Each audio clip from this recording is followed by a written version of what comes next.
So as most of you guys know, sword swapping is gone as you do less damage than using the weapon you originally had. And there is only one way to sword swap now, and that's what I'm going to explain in this video. But before we get into the video, I'd appreciate it if you would like and subscribe, and let's get into the video. Now this works best for the class Berserker as you do more melee damage, and that's what the swap includes. The swap includes these two weapons, the Axle Shredded and a Valkyrie. Now, I know that's a lot of money, so there are other ways to do this because this sword swap only includes the ferocity for the Valkyrie, and as the Valkyrie gives you 97 ferocity, you could use any other weapon that gives ferocity, and here's some examples. Now, you could use the Shredder as the Shredder gives you 50 ferocity, and since, like I said, it's just about ferocity, it will work with the Shredder, which is a cheaper option as it's only 190k.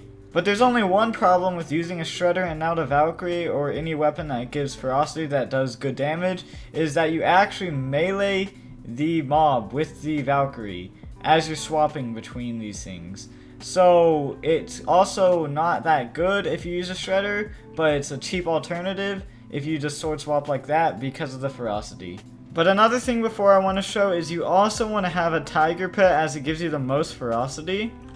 So here's a clip of me hitting it. As you could see, all I did was swap from my Valkyrie to my Axle Shredded, to my Valkyrie, to my Axle Shredded, and in the meantime, whenever I wasn't throwing my axe, I just swung with my Valkyrie, and I kept on getting ferocity procs, and soon enough we killed it. All you gotta do is freeze it and just hit your sword swaps.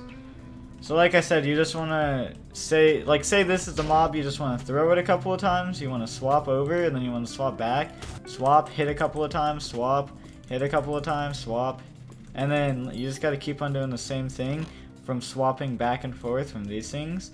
So like I said, you just throw, swap, swing, throw, swap, and you basically get the ferocity from this on Axle Shredded as you're hitting it for melee damage. So I'll do you one more test real quick. So as you can see, I just freeze it and I use this and I keep on swapping back and forth between my axe of the Shredded and the Valkyrie, and I'm getting a lot of ferocity procs as you can see, and that's basically what you need to do. You just want to swap from the Valk to the Axle Shredded to get good procs on it, and that's all you need to do really. So that's exactly the new way to sword swap because that's the only one standing, and I'm not the best at sword swapping because as you can see in those clips, I am very slow with it, but most people are better at sword swapping than me, so all you gotta do is just swap between them fast as you use the abilities, and you should be fine to go. And another thing is, like I said, Shredder is just if you don't have a Valkyrie, and you lose out on a lot of damage. The only thing you're gaining from that is ferocity, which would probably be better if you just swing your axe as you're hitting it at that point. But that's it. Thank you guys for watching, and that will be the end of the video. Goodbye.